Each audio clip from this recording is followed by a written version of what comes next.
High friends welcome back to my channel video अच्चम sweet shops लो दोरिके मडता काजानी सिंपल गा మనం ఇంట్లోనే ఎలా తయారు చేసుకోవాలో ఈ వీడియోలో చూపిస్తాను। ముందుగా ఒక వెడల్పాటి బౌల్ తీసుకొని ఇక్కడ నేను ఫస్ట్ మైదా పిండిని తీసుకోవాలి। ఒక 200 గ్రామ్స్ మైదా పిండిని తీసుకున్నాను। అందులోకి చిటికెడు వంట సోడా అలాగే ఒక పావు స్పూన్ సాల్ట్ ని వేసుకోవాలి। వేసుకొని ఈ పిండి మొత్తాన్ని బాగా జల్లించుకోవాలి। ఇలా జల్లించుకున్న తర్వాత ఇందులోకి కరిగించుకున్న బటర్ ని వేసుకోవాలి।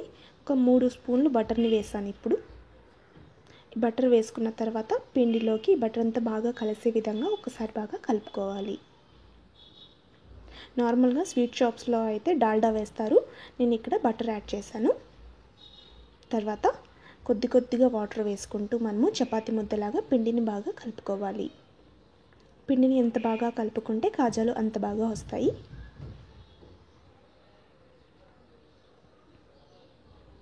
చూసారుగా ఈ విధంగా 2-3 నిమిషాల పాటు బాగా ఒత్తుకుంటూ పిండిని కలుపుకొని మనము ఒక 10 నుంచి 15 నిమిషాల పాటు పక్కన పెట్టుకోవాలి।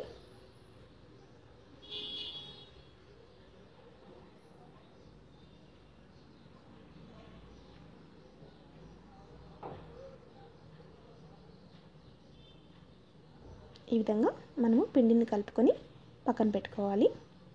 ఇప్పుడు ఇంకొక కడాయి పెట్టుకొని నేను మైదా పిండి 200 గ్రామ్స్ తీసుకున్నాను। సో ఇక్కడ నేను చక్కెరని 400 గ్రాములు తీసుకుంటున్నాను, అంటే దానికి డబుల్ క్వాంటిటీ। తర్వాత ఒక కప్పు వాటర్ని యాడ్ చేసుకోవాలి, అంటే చక్కెర మునిగేంత వరకు వాటర్ని యాడ్ చేసుకొని మీడియం ఫ్లేమ్ మీద బాగా కలుపుకుంటూ చక్కెర అంతా కరిగేంత వరకు మనము దీన్ని ఉడికించుకోవాలి। కాజాలకి మనకి లేత తీగ పాకం ఇలా వస్తే సరిపోతుంది। సో ఈ స్టేజ్లో మనము స్టవ్ ఆఫ్ చేసుకొని యాలకుల పొడి వేసుకోవాలి। అలాగే కొద్దిగా లెమన్ జ్యూస్ నిమ్మరసాన్ని పిండుకోవాలి। పిండుకొని మనము ఈ షుగర్ పాకాన్ని పక్కన పెట్టుకోవాలి।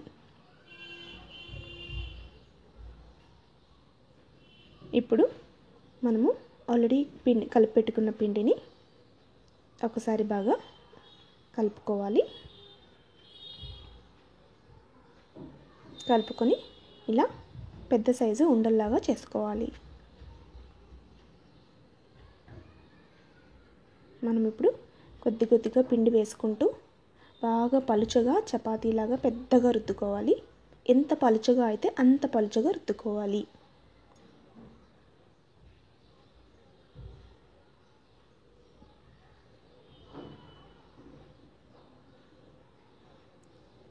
చూసారా ఎంత పలుచగా అయితే మనం అంత పలుచగా రుద్దుకున్న తర్వాత ఎడ్జెస్ని కట్ చేసుకొని ఒక బాక్స్ టైప్ లాగా మనము దీన్ని రెడీ చేసుకోవాలి। చూసారా ఎడ్జెస్ కట్ చేసిన తర్వాత ఒక బాక్స్ షేప్ వచ్చింది। ఇప్పుడు మనము ఈ మొత్తం పిండికి ఈ విధంగా బటర్ని అప్లై చేసుకోవాలి। తర్వాత పిండిని జల్లుకోవాలి, పొడి పిండిని ఇలా జల్లుకోవాలి। ఇలా చేయడం వల్ల మడత కాజా బాగా పొరలుగా వస్తుంది।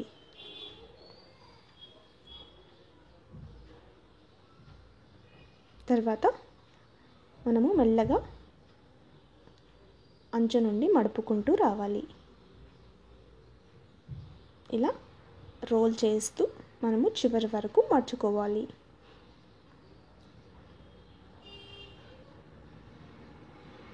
నేను ఇక్కడ ఇంకా చిన్నగా చేశాను, మీరు కావాలనుకుంటే చాలా పెద్దగా కూడా ఒత్తుకోవచ్చు।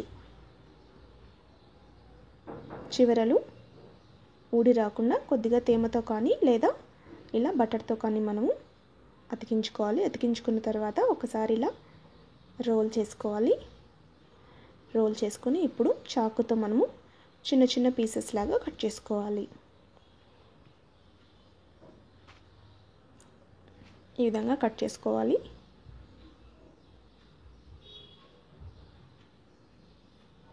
చూసారుగా పొరలుగా ఉంటుంది ఇలా చేస్తే। ఇప్పుడు ఒక పిండి ముద్దను తీసుకొని ఇలా చేత్తో ప్రెస్ చేసుకొని ఒక్కసారి మనము దీన్ని ఇలా వీడియోలో చూపిస్తున్న విధంగా రుద్దుకొని పక్కన పెట్టుకోవాలి। ఎక్కువ మనం ప్రెషర్ పెట్టకూడదు। చూసారా ఈ విధంగా రుద్దుకొని అన్ని పక్కన పెట్టుకోవాలి। ఇప్పుడు ఆయిల్ ని బాగా హీట్ చేసుకొని బాగా ఆయిల్ హీట్ అయిన తర్వాత స్టవ్ని స్విచ్ ఆఫ్ చేసుకొని మనము ఈ మడత కాజాస్ని వేసుకోవాలి. అవంతకవే పైకి తేలుతాయి, అంతవరకు మనము వీటిని కదపకూడదు. చూసారా, ఈ విధంగా వాటికంతకవే పైకి వస్తాయి. ఇప్పుడు మనము గరిటె తీసుకొని బాగా ఇలా ట్యాప్ చేసుకుంటూ మనము వీటిని ఫ్రై చేసుకోవాలి. ఇలా ట్యాప్ చేసుకోవడం వల్ల పిండి అంతా పొరల్లోకి వెళ్ళి పొరలు పొరలుగా వస్తుంది మడత కాజా.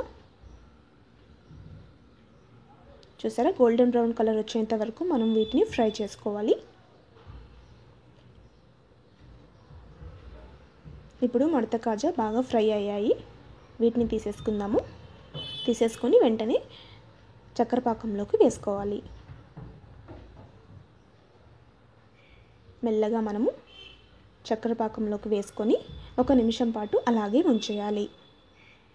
అంతా రెండు వైపులా మనము తిప్పుతూ ఒకసారి కలుపుకొని 1 నిమిషం పాటు ఉంచామంటే ఈ చక్కెర పాకం అంతా ఈ కాజాకి పట్టి చాలా టేస్టీగా తయారవుతాయి.